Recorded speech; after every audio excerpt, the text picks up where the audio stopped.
We're going to continue talking about pharmacology, and we're going to discuss the autonomic nervous system, which consists of the parasympathetic and the sympathetic innervation. The parasympathetic nervous system is thought to come from the cranial and the sacral region of the spinal cord, and the sympathetic nervous system is thought to generate from the thoracolumbar region of the spinal cord. The parasympathetic innervation is thought to have the influence of rest and digest on the major organs, versus the sympathetic tone generally has the fight and flight influence on the major organs, which we'll talk about later. The parasympathetic nervous system expresses itself, for example, through acetylcholine that binds to the cholinergic receptors, such as the muscarinic and the nicotinic receptors, which we'll discuss. And the sympathetic nervous system manifests itself, for example, through norepinephrine, which binds to the adrenergic receptors, which we'll talk about later, for example, the alpha and beta receptors. Some characteristics that we'll mention now are the fibers that come off the spinal cord prior to the ganglion are considered the preganglionic fibers. And we can see here that the parasympathetic preganglionic fiber is generally longer than the preganglionic fibers of the sympathetic nervous system. And the fibers after the ganglion are considered the postganglionic fibers. And we can say that the fibers or the postganglionic fibers of the parasympathetic nerves are shorter than the postganglionic fibers of the sympathetic nervous system. The similarities between the two systems is that at the ganglionic synaptic cleft, or at the synapse at the ganglion, both the parasympathetic nerves and the sympathetic nerves both release acetylcholine. But the difference is at the nerve terminal of the postganglionic fibers, in which the parasympathetic nervous system releases acetylcholine, which binds to the muscarinic and the nicotinic receptors, and the sympathetic postganglionic fibers release, for example, norepinephrine, which binds to the adrenergic receptors such as the alpha and beta receptors. And an example would be the SA node. The SA node is located at the junction of the superior vena cava and the right atrium. And the SA node governs the rate and rhythm of the heart. And depending on which tone predominates, whether the parasympathetic tone or the sympathetic tone, dominating the influence on the SA node will govern whether the heart rate is going to be increased or decreased, and whether there's going to be an increase in inotropic effect on the ventricles. And an example that's illustrated down below here is the SA node. And we can see here that the cholinergic influence comes from the parasympathetic nervous system, and the adrenergic influence comes from the sympathetic nervous system.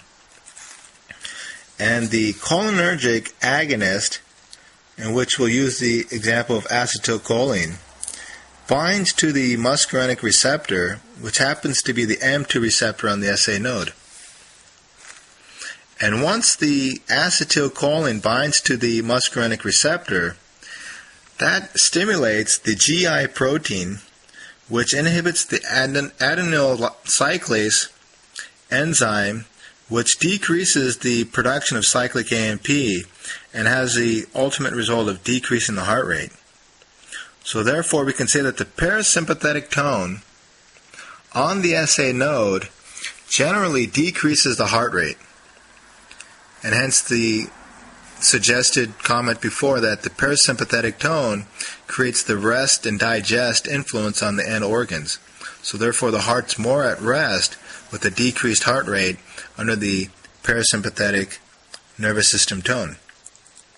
The opposite is true with the adrenergic influence from the sympathetic nervous system, in which norepinephrine is released from the postganglionic nerve terminal of the sympathetic nervous system and binds to the beta-1 receptor of the SA node. And once the norepinephrine binds to the beta-1 receptor, This stimulates the GS protein, which in this case stimulates the adenylate cyclase enzyme and therefore increases the cyclic AMP. And when there's an increased cyclic AMP, this influence increases the chromotropic, dromotropic, and the ionotropic effects on the cardiovascular system. The chromotropic effect increases the heart rate by influencing the exchange of ions within the SA node, and that stimulates an increased depolarization, which therefore increases the heart rate. The dromotropic increases the conduction velocity within the Purkinje fibers, which also increases the rate of conduction and therefore the heart rate. And the ionotropic effect increases the contractility of the ventricles. And we'll talk about how that affects the hemodynamics in the preceding lectures. The next thing we'll talk about are the adrenergic receptors. For example, the alpha-1 receptor generally has the effect of the influence on the vascular smooth muscles. So, for example, phenylephrine happens to be the alpha-1 agonist.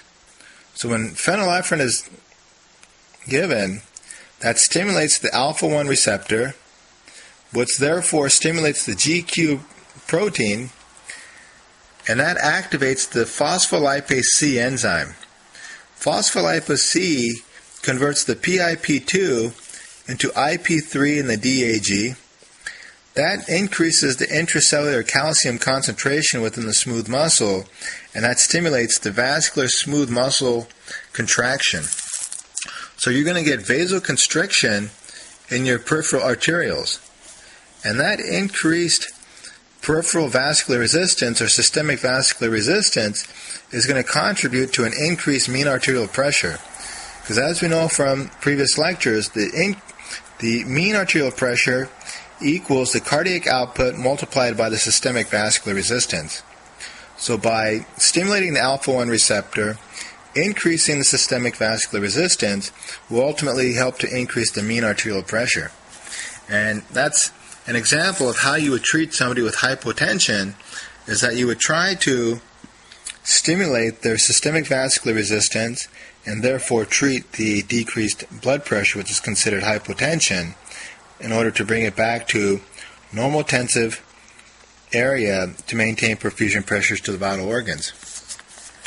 The alpha-2 receptors, which we'll talk about briefly here, helps to inhibit the sympathetic tone. Once the norepinephrine is released from the nerve terminals, the high concentration of norepinephrine within the synaptic cleft has a feedback mechanism that stimulates the alpha-2 receptors, which therefore inhibits the further release of other vesicles that contain norepinephrine and therefore has an autoregulatory mechanism. Beta-1 receptors, as we talked about before, are within the cardiovascular system, for example at the SA node, and that helps with the chromotropic, which is the heart rate, the dromotropic, which is the conduction velocity, and the ionotropic effect, which is the contractility of the heart. And the beta-2 receptors, which we'll talk about more in detail later, are within the smooth muscles of the pulmonary airways or the respiratory airways. So, for example, stimulating the beta-2 receptors stimulates the bronchodilation, which is relaxation of the smooth muscles of the respiratory airways. So we'll talk about all these receptors more in details, and we'll talk about the agonist and the antagonist of each of these receptors in greater detail. Agonist is considered a molecule that binds to the receptor and stimulates a physiological response. And an antagonist is a molecule that binds to the receptor but does not have or does not generate a physiological response.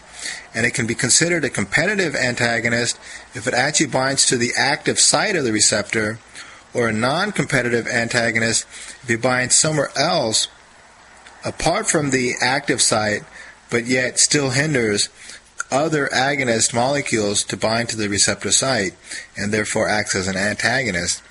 And we'll talk about these in greater detail in the next lecture.